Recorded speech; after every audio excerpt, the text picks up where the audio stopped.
through 12 is officially over, and DDP and still outstruck Sean Strickland to beat him 50-45, unanimous decision. Zhang and still beat Tatiana Suarez, unanimous decision as well. Let's get right into the card. Quick little recap and breakdown. This honestly was a better card than I expected. It was good for what we expected. We already thought it was going to be a bad card. We already looked over it, and it wasn't really stacked at all. But let's do a quickly start at the bottom and run it up quickly and then work our way up to the top. It wasn't a lot of fights. Anshul Jubli, India's fighter, knocked out in the first 20 seconds. Honestly, probably not the best stoppage, but he got flattened with that one strike. He didn't get any chances. I think that's why I think it's not the best stoppage. He should have got more chances, like at least give the fighter a chance to get up from that position, like, it's a fight, but he got absolutely cracked and knocked down first round. Jonathan and Kevin, this was actually a decent fight. Jonathan, this was his debut. It was just a whole bunch of kicks. They were going for kick, and Jonathan was just out striking him, and he actually looked pretty good.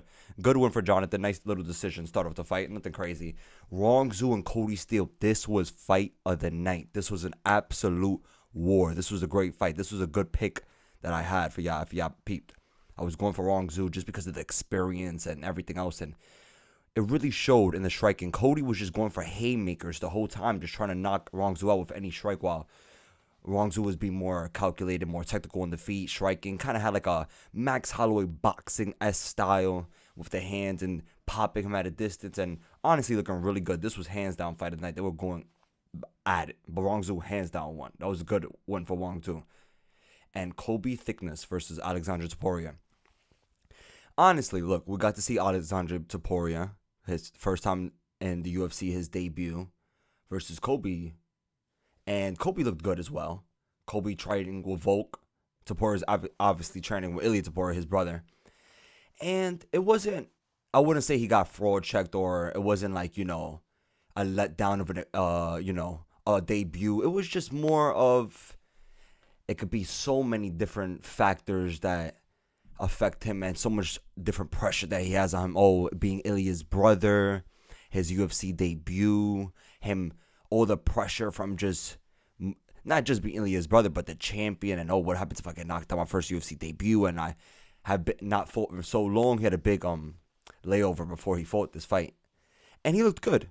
But first round, good body shots. Second round, I'll give it to Kobe. I don't know how they gave it to Topuria. And third round, just kind of controlled Kobe on the feet to decision. It was a good little technical fight, nothing crazy. He didn't let his hands go as much. We just saw a lot of body shots up in the clinch against the cage. It wasn't really much striking in the middle of the octagon from Topuria, but it was still a nice little dub from him. Nice little debut dub. Wong Kong, and we went for Topuria. Wong Kong and Bruno Brazil, we went for Wong Kong as well. Wong Kong is so nice. She's hands down. She lost her last fight because, let's be real, she was beating the Brazilian. I forgot her name. Gabriela. She was beating Gabriela, but then she was just being, because Wong Kong, she knows she's nice. Feel me? She knows she got it. So she'd be very flashy and cocky in the octagon and taunting on them and emoting and all that. But she got caught in her last fight. She got caught with it was a 3-piece combination, insane. I believe it was a head kick first, then a strike. Then she fell, then submitted her, crazy. So after that, I know Wong Kong was absolutely locked in. She wasn't doing none of that taunting against Bruno Brazil. She just came in, cooked her up to a decision. Bruno Brazil had nothing for her on the feet, honestly. She looked like she didn't even want to engage because Wong Kong was just so much faster and technical on the feet more than her. So that's another one we got right. Let's go, Wong Kong. Tom Nolan and Borishev. This is one we got wrong. We was going for Borishev, but Tom Nolan looked really good, honestly.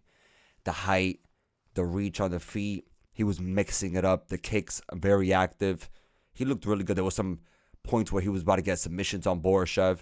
Borishev in the second and third looked better, but overall, Tom Nolan was putting it on him the whole fight, and that was a good fight, a good win for Tom Nolan. The Aussies was doing good. This is another fight we got right. We went for Gabriel Santos, and this fight was fire. Jenkins definitely brings the heat. He caught Gabriel early, first round, didn't put him out. Fight went on. Gabriel got on top of him. Second round, controlled him. Got the third round sub, if I'm not mistaken. He had third round sub right at the end of the fight, a few minutes to go. And Gabriel looks good. They both look good, but Gabriel looks good. He looks nice and strong, too. This was a good fight. Nice little fight for the feature prelims right before the main event. This was a nice transition right into... And see, look, this is the main event. This is the main event opener, and this is exactly what I was talking about with UFC 312 being a disgrace of an event. And why is this a pay-per-view? And the Adesanya versus Amavo fight night was better than this card. I said it, and it's true. Look at them. Stack them up against each other. Even though I enjoyed this fight night. I enjoyed this pay-per-view. That's not what I'm saying. But look at this. Jake Matthews and Francisco Prado. It was all right. It was mid. It was a prelim fight. This should have been on the prelims. You should have had Wong Kong on. You should have had Jack Jenkins and Carlos Santos on the main event, hands down. Or Wong Kong, or even Taporia. You should have, or Rong Zhu. There were so many other fights that you could have at least put on the main event for that one. But it was mid. Jake Matthews won a decision. Just, nothing really crazy on the feet. Little strikes here and there. Francisco Prado didn't really have much for him. Let's just get right to the next one. Jimmy Crute and Bellotto, actually a draw. And this one, we could get a little bit more into this one for a second, because I was going for Bellotto, just because Jimmy Crute has had a few bad losses recently, and because he was talking about having to fall in love with the game and needing a big layover and stuff, and Bellotto has been looking good recently, looking decent, you feel me? Had Pereira in his corner as well. Pereira was looking like it was on his Khabib, training multiple different fighters in the same card, feel me? And Jimmy Crute dominated Bellotto the first round, hands down, to where every judge had it a 10-8. But then, second round, in my opinion, Bellotto won second and third. Close, though. Second was close. Third was more decisive for Bellotto. Jimmy had moments in the second, but I still feel like Bellotto won the round. But people still see Jimmy winning the second round. You could have given it to Jimmy. I either see it as Jimmy winning or this draw. But in a way, Bellotto could have won too, because in my opinion, I see him winning the second and third, but then add the 10-8, and that's why it'll be a draw. But honestly, they should have just gave it to Jimmy, just to get the Aussies back in the win column, just get him back in the win column. And now he has like two out of the last three of his fights has been draws, which is absolutely insane to think about. And the odds on the draws be crazy. Someone had to hit this draw on Jimmy Crute. But it was all right. It was a good fight. It was a good fight. I'm not even gonna lie. I was entertained by that fight. This was actually a scrap. The Jimmy Crute and Bellotto was actually a scrap.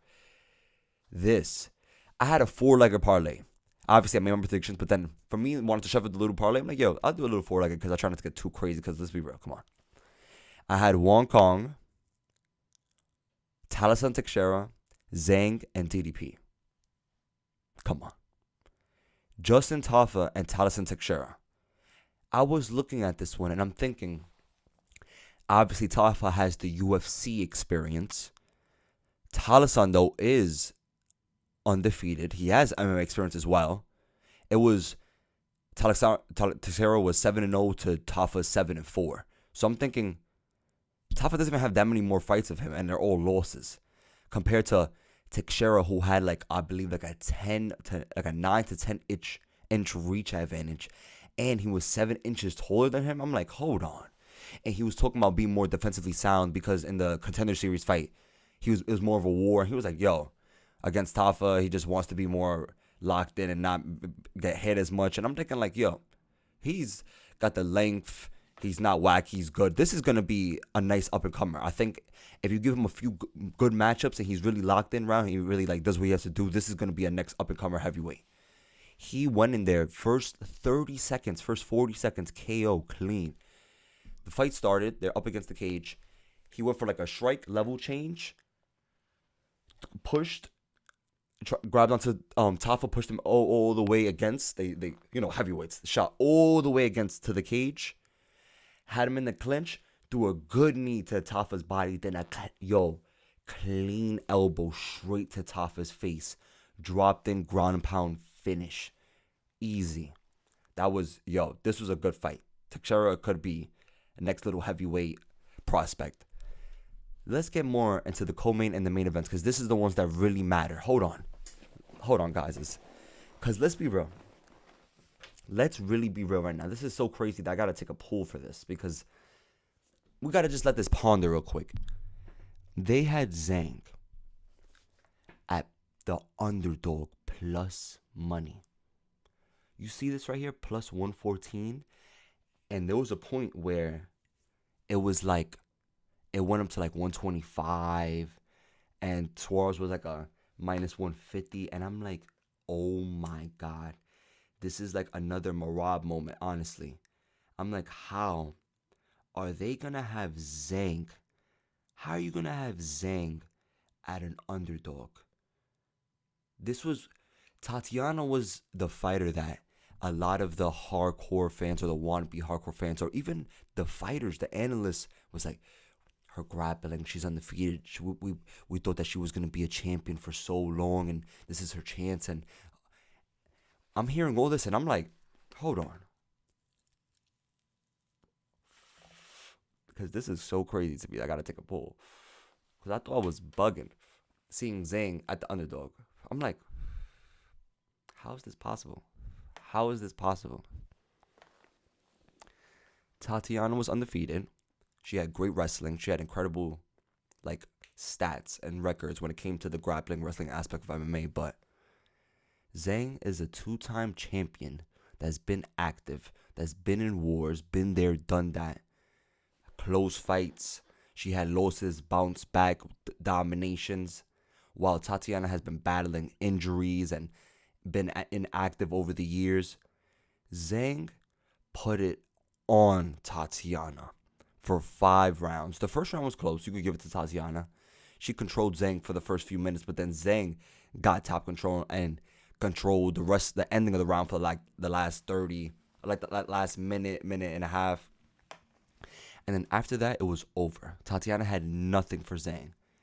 Zhang was too quick on the feet, too dynamic, quick leg kicks, quick strikes, everything explosive. Every time Tatiana would try to get a clinch, initiate a takedown on Zhang would just get those other hooks and just toss her off her. And then just put it on her elbow, straight, bop, bop, bop. Tatiana's at chin because she took some big shots from Zhang. This was easy money. Anyone that bet Zhang. I watched the predictions. I'm like, this is Zhang. I understand this Tatiana. I understand a lot of fighters were saying it, but come on. How are you going to sleep on Zhang like that? Now they're talking about doing Zhang and Shevchenko. Like they might have to make that the next fight to make. And honestly, I love Shevchenko and Zhang. So that's like really hard. But I think, damn, that's going to be another fight, another video to make for another the breakdown, because that's going to be a great one for them to make, honestly. And Zhang has 100% earned that. And let's just look at this. Let's just look at the stats real quick. Look at this. 220 and 232 total strikes for Zhang to 63 total strikes for Tatiana. One takedown. Zhang stuffed 14 of her takedowns. 14. Like, come on. Zhang absolutely put it on her. Now let's get right to the main event. Dricus du Plessis versus Strickland, the final piece to lock in the parlay. We said it in the predictions. Sean and his jabs and his teeps and his staff is not going to beat Dricus du Plessis. And I'm not even going to lie, this is one of the best performances we have ever seen from DDP. DDP outstruck Sean Strickland for 5 rounds. DDP only shot once at the end of a round, at the very end, just to mix it up, just to throw in a little aspect. Controlled it for a little second, then Sean just got back to his feet. Take out that takedown. DDP outstruck Sean Strickland for the entirety of 5 rounds, putting it on him, landed multiple head kicks, heavy shots, and broke Sean Strickland's nose at the end of the fight. This was hands down the best performance from DDP we've ever seen. And honestly, DDP is on another level. He has made me such a fan after this. He is so nice. We got to stop hating on him. And his style, looking at this fight, he looked sharp. His version of sharp. And he looked good for me. Good kicks. Fast body kicks. Good low kicks. lunging in, hooks, strikes, boom, boom, boom, boom. Sean was, of course, was real defensively sound. Good jabs from Sean. Didn't follow it up at all. Sean Strickland didn't change his game plan at all. And I'm just thinking, like, wow. I'm watching this. I'm like, he's really not changing. He's not switching. He's not adjusting at all. You would think after all this that he would understand that he got to be more aggressive, be more engage in the takedowns and follow up the jabs with the left and mix it up more. And he had moments where he let it go in this fight and we're like, oh, he's landing heavy strikes. He was winning those exchanges whenever he let it go, but then it was very few and far between that was happening. And it's just like, Sean, what's happening? I don't understand. But DDP beat Sean Strickland, outstruck him. DDP did what Adesanya couldn't do in a kickboxing fight with Sean Strickland. He literally outstruck him. The grappling didn't even come into play to this fight. They didn't get to clinches. They weren't in any grappling scramble situations. DDP literally put it on Sean Strickland for 5 rounds. Shout out to anyone that betted or saw the video or the predictions and saw the picks. I hope y'all enjoyed this video. I hope y'all enjoyed the fights. It was honestly a good card. I'm not even complaining. I'll give it like a 7 for me. 7.5. It was good. I'm not complaining at all. I'm always happy to see the fights regardless. I hope y'all enjoyed. Like, subscribe. Join if you're new and everything. I love the support. I love all y'all. Have a great day. Let's lock in. We have a whole bunch more events this go. We got back-to-back fight nights now until we got Pereira and Goliath, and I believe next month. Let's lock in. Let's do this. I hope y'all enjoy. Let's get it. DDP and still. Zhang and still. Talasan Teixeira, heavyweight prospect. Wong Kong right back in the win column. She's definitely going to be in the heavyweight. I hope you enjoy. Have a great day. Let's do this.